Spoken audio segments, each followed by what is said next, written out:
ಎಲ್ಲರೂ ಹೇಗಿದ್ದೀರಾ? ಚೆನ್ನಾಗಿದ್ದೀರಾ ಅಂತ ಅಂದ್ಕೊತೀನಿ. ಸೊ ಇದು ಥರ್ಸ್‌ಡೇ ಈವ್ನಿಂಗಿಂದ ಸ್ಯಾಟರ್ಡೇ ನೈಟ್‌ವರೆಗೂ ಕಂಟಿನ್ಯೂಷನ್ ಬ್ಲಾಗ್ ಇರುತ್ತೆ.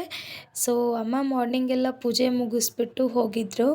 ಸೊ ನನಗೇನು ಕೆಲಸ ಇರಲಿಲ್ಲ. ಮಾರ್ನಿಂಗೆ ಎಲ್ಲ ಕೆಲಸ ಮುಗಿಸ್ಬಿಟ್ಟು ನಾನು ಸ್ವಲ್ಪ ಹೊತ್ತು ರೆಸ್ಟ್ ಮಾಡಿ ನೈಟ್ ಪೂಜೆ ಮುಗಿಸ್ಕೊಂಡೆ ರಸಮ್ ಮಾಡ್ಕೊಳ್ಳೋಣ ಅಂಥೇಳಿ ಇಲ್ಲಿ ಬೇಳೆ ರಸಮ್ ಮಾಡ್ತಾಯಿದ್ದೀನಿ.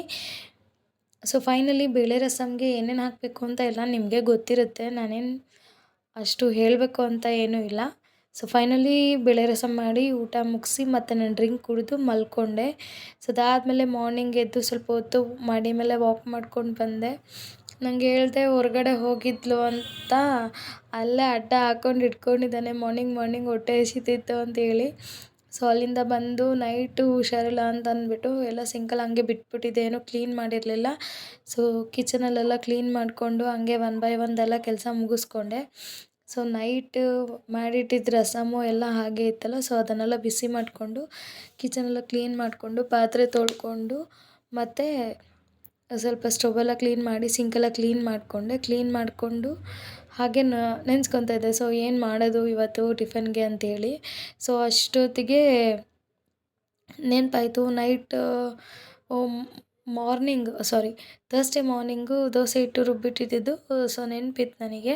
ಸೊ ಅದನ್ನೇ ಮಾಡಿಬಿಡೋಣ. ಅಮ್ಮ ಬೇರೆ ಹೊರಗಡೆ ಹೋಗಬೇಕು ಅಂತಿದ್ರು.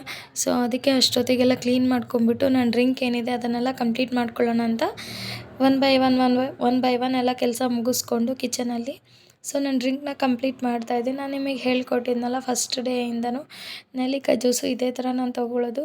ಸೊ ಸ್ವಲ್ಪ ವರ್ಕ್ ಆಗ್ತಿದೆ, ನನಗೇನು ಆ ಥರ ಏನೂ ಹೆಲ್ತಲ್ಲೇನೂ ಪ್ರಾಬ್ಲಮ್ ಆಗಿಲ್ಲ. ಸೊ ವರ್ಕ್ ಆಗ್ತಿದೆ. ಸೊ ನೀವು ತೊಗೊಳೋದಿದ್ರೆ ತೊಗೊಳ್ಬೋದು.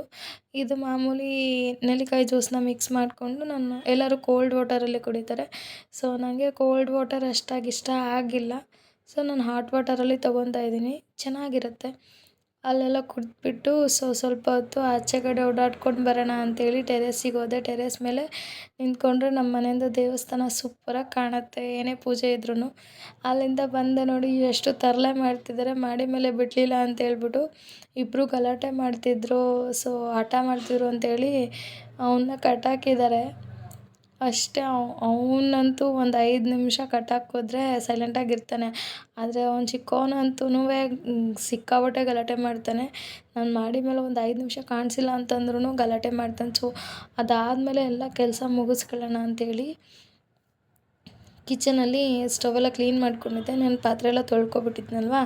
ಸೊ ಇನ್ನೇನಿಲ್ಲ, ಕಸ ಗುಡಿಸ್ಬಿಟ್ಟು ಇಲ್ಲಿ ದೋಸೆಗೆ ಪ್ರಿಪ್ರೇಷನ್ ಮಾಡ್ಕೋತಾ ಇದ್ದೀನಿ. ನಾರ್ಮಲ್ ದೋಸೆ ತಿನ್ನೋಕೆ ಯಾಕೋ ಬೇಜಾರಾಗ್ತಿತ್ತು. ಸೊ ಸ್ವಲ್ಪನೇ ಅಲ್ವಾ ಇಟ್ಟಿರೋದು ಅಂತ ಹೇಳ್ಬಿಟ್ಟು ಆನಿಯನ್ ದೋಸೆ ಮಾಡ್ಕೊಳ್ಳೋಣ ಅಂಥೇಳಿ ಸೊ ಆನಿಯನ್ನು, ಹಸಿಮೆಣ್ಸಿನ್ಕಾಯಿ, ಕರ್ಬೇವಿನ ಸೊಪ್ಪು ಹಾಕಿಬಿಟ್ಟು ನಾರ್ಮಲ್ ಎಲ್ಲರೂ ಮಾಡೋ ಥರನೇ ಮಾಡ್ತಿರೋದು. ಸೊ ಒಂದು ಸ್ಕಿಪ್ ಆಯಿತು ಅಂತಂದರೆ ಅದು ಕ್ಯಾರೆಟ್ ಒಂದು ಸ್ಕಿಪ್ ಆಯ್ತು ಅಷ್ಟೇ, ಇನ್ನೇನೂ ಇಲ್ಲ. ಸೊ ದೋಸೆ ಸೂಪರಾಗಿ ಬಂದಿತ್ತು. ನಾರ್ಮಲ್ ನೀವೆಲ್ಲ ಮಾಡೋ ಥರನೇ ನಾನು ಮಾಡೋದಷ್ಟೇ. ಸೊ ಅದಾದಮೇಲೆ ಎಲ್ಲರಿಗೂ ಕೊಟ್ಬಿಟ್ಟು ಫಸ್ಟ್ ಅಜ್ಜಿಗೆ ಕೊಡೋದು, ಏನೇ ಮಾಡಿದ್ರು ಅವರು, ಯಾಕಂದರೆ ಥೈರಾಯ್ಡ್ ಇದೆ. ಸೊ ಹಾರ್ಟ್ ಆಪ್ರೇಷನ್ ಆಗಿದೆ. ಸೊ ಏನೇ ಪ್ರಾಬ್ಲಮ್ ಇತ್ತಂದರೂ ಫಸ್ಟು ಏನೇ ಮನೇಲಿ ಎಷ್ಟೇ ಕೆಲಸ ಇದ್ರೂ ನಾರ್ಮಲಾಗಿ ಅವ್ರಿಗೆ ತಿಂಡಿ ಕೊಡೋ ಟೈಮಿಗೆ ತಿಂಡಿ ಕೊಟ್ಬಿಡಬೇಕು. ಸೊ ಅದ್ರ ಜೊತೆಗೆ ಅಮ್ಮಂಗೂ ತಿಂಡಿ ಕೊಟ್ಟೆ. ಆಮೇಲೆ ಅವ್ರು ಹೊರಟರು. ಇವರು 3 ಜನಕ್ಕೆ ತಿಂಡಿ ಹಾಕಿಬಿಟ್ಟು ನಂದು ಕೆಲಸ ಮುಗೀತು. ಸೊ ನಾನು ಇವಾಗ ದೋಸೆ ತಿಂದ್ಕೊಂಡು ಆರಾಮಾಗಿ ದೋಸೆ ತಿಂತಾ ಮಧ್ಯಾಹ್ನಕ್ಕೆ ಏನು ಯೋಚನೆ ಮಾಡ್ತಾಯಿದ್ದೆ. ಸೊ ಇನ್ನೇನಾಯಿತು, ದೋಸೆ ತಿಂದ್ಕೊಂಡಾದ್ಮೇಲೆ ವಾಷಿಂಗ್ ಮಿಷಿನಲ್ಲಿ ಸ್ವಲ್ಪ ಬಟ್ಟೆ ಎಲ್ಲ ಇತ್ತು. ವಾಷಿಂಗ್ ಮಿಷಿನಿಗೆ ಬಟ್ಟೆ ಹಾಕಿಬಿಟ್ಟು ಬಂದು ಮತ್ತು ತಿಂಡಿ ತಿಂದಿರೋದೆಲ್ಲ ಕ್ಲೀನ್ ಮಾಡ್ಕೊಂಬಿಟ್ಟು ಅಡುಗೆ ಮನೆಯೆಲ್ಲ ಸ್ವಲ್ಪ ಕ್ಲೀನ್ ಮಾಡಿಕೊಂಡೆ. ಅಡುಗೆ ಮನೆ ಕ್ಲೀನ್ ಮಾಡಿಕೊಂಡು ಫೈನಲಾಗಿ ಬಟ್ಟೆ ಎಲ್ಲ ಮೇಲ್ಗಡೆ ಒಣಗಾಕ್ಬಿಟ್ಟು ಬಂದು ಮತ್ತೆ ನನ್ನ ಕೆಲಸ ಏನಿದೆ ಅಂತ ನೋಡ್ತಾ ಇದ್ದೆ. ಸೊ ಮಮ್ಮಿ ನೆನ್ನೆ ನೈಟು ಹುರುಳಿಕಾಯಿ ತಂದಿದ್ದರು. ಅದನ್ನೆಲ್ಲ ಎತ್ಕೊಂಡು ಅಲ್ಲಿಂದ ಅತ್ತೆ ಮನೆಗೆ ಹೋಗೋಣ ಅಂಥೇಳಿ ಯೋಚನೆ ಮಾಡಿದೆ. ಬಟ್ ಅಲ್ಲಿ ಯಾರೂ ಇರಲಿಲ್ಲ, ನನ್ನ ತಂಗಿನೂ ಬಂದಿಲ್ಲ. ಸೊ ಇದು ಬಂದು ನಾನು ಮಾಡಿದ್ದು ಉಪ್ಸಾರನೇ. ಸೊ ಆದರೆ ಇದ್ರದ್ದು ವೀಡಿಯೋ ಬಂದು ಶೂಟ್ ಮಾಡೋಕ್ಕಾಗಿಲ್ಲ. ಬಟ್ ನಾನು ನಮ್ಮ ಅಣ್ಣ ಮನೇಲಿ ಹೋಗಿದ್ದಾಗ, ಅಂದರೆ ಮೈಸೂರಲ್ಲಿ ಹೋಗಿದ್ದಾಗ ಅಲ್ಲಿ ಶೂಟ್ ಮಾಡಿದ್ದಿತ್ತು. ಸೊ ಅದನ್ನೇ ಅಪ್ಲೋಡ್ ಮಾಡ್ತಾಯಿದ್ದೀನಿ. ನಾನು ರೆಗ್ಯುಲರ್ ಯಾವಾಗಲೂ ಇದೇ ಥರನೇ ಉಪ್ಸಾರು ಮಾಡೋದು. ಸೊ ಅವ್ರ ಮನೇಲಿ ವಿಡಿಯೋ ಶೂಟ್ ಮಾಡಿದ್ದಿತ್ತಲ್ಲ, ಸೊ ಇನ್ನೇನು ಇಲ್ಲಿ ವಿಡಿಯೋ ಶೂಟ್ ಮಾಡಿಲ್ಲ ಅಂತೇಳಿ ಅದೇ ಇತ್ತು ಅಂತ ಅದನ್ನೇ ಅಪ್ಲೋಡ್ ಮಾಡಿದೆ.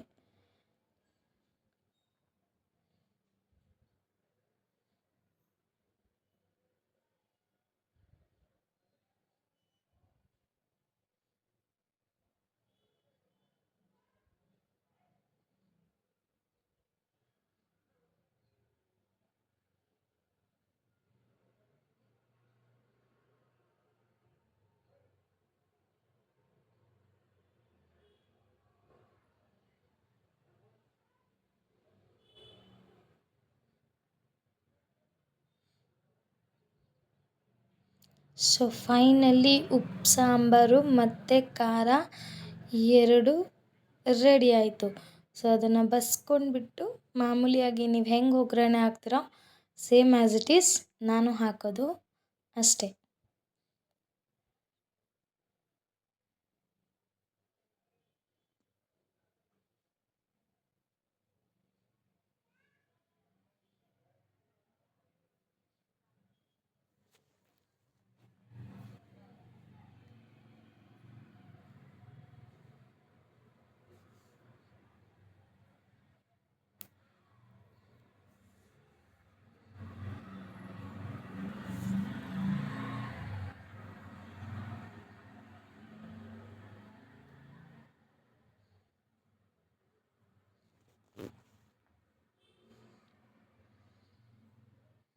ಸೊ ಫೈನಲಿ ಉಪ್ಸಾರು ಮತ್ತು ಖಾರ ಪಲ್ಯ ಇಷ್ಟು ರೆಡಿ ಆಯಿತು. ಊಟ ಮಾಡಿಕೊಂಡು ಸ್ವಲ್ಪ ಹೊತ್ತು ವಾಕ್ ಮಾಡಿ ಆಮೇಲೆ ಬಂದು ನನ್ನ ಡ್ರಿಂಕ್ ಕುಡಿದು, ಸೊ ಇನ್ನೇನು ಕೆಲಸ ಇಲ್ಲ, ಅಡುಗೆ ಮನೆಯೆಲ್ಲ ಕ್ಲೀನ್ ಮಾಡ್ಕೊಳೋದಾಗುತ್ತೆ. ಅದಾದಮೇಲೆ ಮಲ್ಕೊಂಡಿದ್ದಾದಮೇಲೆ ಮಾರ್ನಿಂಗ್ ಎದ್ದು ನನ್ನ ಡೈಲಿ ರೂಟೀನ್ ಇರುತ್ತಲ್ಲ, ಸೊ ಎದ್ದು ನನ್ನ ಡೈಲಿ ರೂಟೀನ್ನ ಸ್ಟಾರ್ಟ್ ಮಾಡಿಕೊಂಡೆ. ಡ್ರಿಂಕ್ ಕುಡಿದು ಸ್ವಲ್ಪ ಹೊತ್ತು ವಿಂಡೋಸ್ ಎಲ್ಲ ಓಪನ್ ಮಾಡೋಣ, ನೈಟೆಲ್ಲ ಕ್ಲೋಸ್ ಮಾಡಿಬಿಟ್ಟಿದ್ದೆ ಅಂಥೇಳಿ ವಿಂಡೋಸ್ ಎಲ್ಲ ಓಪನ್ ಮಾಡಿಕೊಂಡೆ. ವಿಂಡೋಸ್ ಓಪನ್ ಮಾಡುವಾಗ ಇವಂದಾಗಲೇ ಕ್ಯಾತೆ ಸ್ಟಾರ್ಟ್, ನನಗೆ ಹೊಟ್ಟೆ ಹಸಿತಿದೆ, ನನಗೆ ಊಟ ಹಾಕು. ಅವ್ನು ಮಾರ್ನಿಂಗ್ ನನ್ನ ಕೈಗೆ ಸಿಕ್ಕಿದ್ರೆ ಸಾಕು ಹೊಟ್ಟೆ ಹಸಿತಿದೆ ಅಂತಲೇ ಗಲಾಟೆ ಮಾಡೋದು ಅವನು. ಸೊ ಅದಾದಮೇಲೆ ಅಮ್ಮಂಗೆ ಯಾರೋ ಕಾಲ್ ಮಾಡ್ತಿರೋಂಗಿತ್ತು. ಸೊ ಹಾಗೆ ಡ್ರಿಂಕ್ ಕುಡಿದ್ಬಿಟ್ಟು ಕೇಳ್ತಾಯಿದ್ದೆ ಇವತ್ತೇನು ಅಡುಗೆ ಮಾಡೋದು, ಏನು ತಿಂಡಿ ಮಾಡೋದು ಅಂತೇಳಿ. ಸೊ ಅವರು ಯಾವಾಗಲೂ ಮನೇಲಿ ಇರ್ತಾರೆ, ಇಲ್ಲ ಅಂತಂದರೆ ಹೊರಗಡೆ ಹೋಗ್ತಾರಲ್ವ. ಸೊ ಅವ್ರು ಹೋಗೋಕ್ಕೂ ಮುಂಚೆ ಏನೇನು ಮಾಡಬೇಕು ಏನೋ ಅಂತ ಅಂದ್ಬಿಟ್ಟು ಯೋಚನೆ ಮಾಡಿಕೊಂಡು ಎಲ್ಲ ಕೇಳಿಕೊಂಡು ರೆಡಿ ಮಾಡಿ ಇಟ್ಕೊಂಡಿರ್ತೀನಿ. ಸೊ ನೈಟ್ ಬರೋವಾಗ ತೊಗರಿ ಕಾಳು ತೊಗೊಂಡು ಬಂದಿದ್ದರು. ಸೊ ನೈಟ್ ಅದನ್ನೇ ಅಡುಗೆ ಮಾಡಿಬಿಡೋಣ ಅಂಥೇಳಿ ಯೋಚನೆ ಮಾಡಿಕೊಂಡು ಡ್ರಿಂಕ್ ಕುಡಿತಾಯಿದ್ದೆ. ಮಾರ್ನಿಂಗು ಏನು ಬೇಕು ಅಂತ ಕೇಳಿದಾಗ ಸ್ವಲ್ಪ ಯಾಕೋ ಗಂಟ್ಲು ಕೆಡ್ದಾಗಿದೆ, ಸೊ ನೀನು ಅಕ್ಕಿ ರೊಟ್ಟಿ ಮಾಡಿಬಿಡು, ಹಂಗೆ ನೆನ್ನೆದು ಉಪ್ಸಾರು ಖಾರ ಇದೆ, ಅದ್ರ ಜೊತೆಗೆ ತಿಂದ್ಕೊಂಡು ಸ್ವಲ್ಪ ಹೊತ್ತು ರೆಸ್ಟ್ ಮಾಡಿ ಆಮೇಲೆ ನಂದೇನು ಕೆಲಸ ಇದೆ ನೋಡ್ಕೊತೀನಿ ಅಂತಂದರು. ಸೊ ಸಡನ್ಲಿ ಕಾಲ್ ಬಂದಿದ್ದ ತಕ್ಷಣ ರೆಡಿ ಆಗಿಬಿಟ್ಟು ನಾನು ಬಂದಿದ್ದೆ ನೆಲಮಂಗಲ ನಿಯರ್ ಒಂದು ಲೊಕೇಶನಿಗೆ ಬಂದ್ವಿ. ನಾನಂತೂ ತುಂಬ ದಿವಸದಿಂದ ಈ ಥರ ಒಂದು ಕ್ಯಾರೆಕ್ಟರಿಗಂತ ಅಂದರೆ ಕಾಯ್ತಾಯಿದ್ದೆ. ಸೊ ನನಗಂತೂ ಸಿಕ್ಕಾಪಟ್ಟೆ ಇಷ್ಟ ಆಯಿತು. ತುಂಬ ಎಂಜಾಯ್ ಮಾಡಿಕೊಂಡು ಮಾಡೋವಂಥ ಕ್ಯಾರೆಕ್ಟರ್. ನನಗೇನು ಸ್ಟಾರ್ಟಿಂಗಲ್ಲಿ ಹೇಳಿರಲಿಲ್ಲ, ನೀವು ಹೋಗಿ ಲೊಕೇಶನಿಗೆ ಅಂಥೇಳಿ ಲೊಕೇಶನ್ ಕಳಿಸಿದ್ದಷ್ಟೇ. ಸೊ 1 ಅವರ್ಗೂ ಮುಂಚೆನೇ ರೀಚ್ ಆಗಿ ಸೊ ಮೇಕಪ್ ಎಲ್ಲ ಮುಗಿಸ್ಕೊಂಡು ನನಗೆ ಸ್ಕ್ರಿಪ್ಟ್ ಕೊಟ್ಟರು. ಸೊ ಇದು ನಿಮ್ಮ ಸ್ಕ್ರಿಪ್ಟ್ ಅಂತ ಹೇಳಿ. ನನಗೆ ಸ್ಟಾರ್ಟಿಂಗ್ ಸ್ವಲ್ಪ ಭಯ ಆಗ್ತಿತ್ತು, ಟೀಮ್ ಹೊಸದು ಹೇಗೆ ಏನು ಅಂತ. ಸೊ ನನ್ನ ಏನದು ಊಹೆಗೂ ಮೀರಿದ್ದಂಥ ಟೀಮ್ ಇದು. ಸೊ ತುಂಬ ಅಂದರೆ ತುಂಬ ಸಪೋರ್ಟಿವ್, ಎಲ್ಲದಕ್ಕೂ ಸಪೋರ್ಟ್ ಮಾಡ್ತಾರೆ. ಆ್ಯಂಡ್ ನಮಗೆ ಗೊತ್ತಿಲ್ಲದೆ ಇರೋದನ್ನ ಟೀಚ್ ಮಾಡ್ತಾರೆ, ಹೀಗಲ್ಲ ಹೀಗೆ ಅಂತ. ಅವರು ಎಷ್ಟೇ ಟೇಕ್ ತೊಗೊಂಡ್ರೂ ಬೇಜಾರೇ ಆಗಿಲ್ಲ ಹೇಳ್ಬೇಕಂದ್ರೆ. ಸೊ ಅದನ್ನ ಮುಗಿಸ್ಕೊಬಿಟ್ಟು ಅಂಕಲ್ ಅಂದರು, ಸೊ ತುಂಬ ಲೇಟಾಗಿದೆ, ನಾನು ಅದೇ ರೂಟಲ್ಲಿ ಹೋಗೋದು, ಸೊ ನಿಮಗೆ ಡ್ರಾಪ್ ಮಾಡ್ತೀನಿ ಅಂಥೇಳಿ ಜಾಲಹಳ್ಳಿ ಕ್ರಾಸ್ವರೆಗೂ ಡ್ರಾಪ್ ಮಾಡಿದ್ರು. ಅಬೌವ್ 8:30 ಹೋಗ್ಬಿಟ್ಟಿತ್ತು ಶೂಟ್ ಮುಗಿಸೋ ಅಷ್ಟೊತ್ತಿಗೆ. ಜಾಲಹಳ್ಳಿ ಕ್ರಾಸಿಗೆ ಬಂದು ಸೊ ಅಲ್ಲಿಂದ ಆಟೋ ಮಾಡಿಕೊಂಡು ಮನೆಗೆ ಬರೋ ಅಷ್ಟೊತ್ತಿಗೆ ಅಜ್ಜಿನೇ ಮೊಸರನ್ನ ಎಲ್ಲ ರೆಡಿ ಮಾಡಿದರು. ಬರ್ತಾ ಮೊಸರು ತೊಗೊಂಡು ಬಂದು ಊಟ ಮಾಡಿ ಸೊ ರೆಸ್ಟ್ ಮಾಡೋಣ ಅಂಥೇಳಿ ರೆಸ್ಟ್ ಮಾಡೋಕ್ಕೆ ಹೋಗ್ತಾ ಇದ್ದೀನಿ. ಇದುವೇ ಆಗಿತ್ತು ನನ್ನ ಥರ್ಸ್ಡೇಯಿಂದ ಸ್ಯಾಟರ್ಡೇ ನೈಟ್ವರೆಗೂ ವ್ಲಾಗ್. ಸೊ ನನ್ನ ವ್ಲಾಗ್ ನಿಮಗೆ ಇಷ್ಟ ಆಗಿದ್ದರೆ ದಯವಿಟ್ಟು ನಮ್ಮ ಚಾನಲ್ಗೆ ಸಬ್ಸ್ಕ್ರೈಬ್ ಮಾಡಿ, ಸಪೋರ್ಟ್ ಮಾಡಿ. ಸೊ ಇದೇ ಥರ continuation vlog and mini vlog ಹಾಕ್ತಾ ಇರ್ತೀನಿ. ನನಗಂತೂ ನಿಮ್ಮ ಸಪೋರ್ಟ್ ತುಂಬಾ ಮುಖ್ಯ. Thank you all and bye.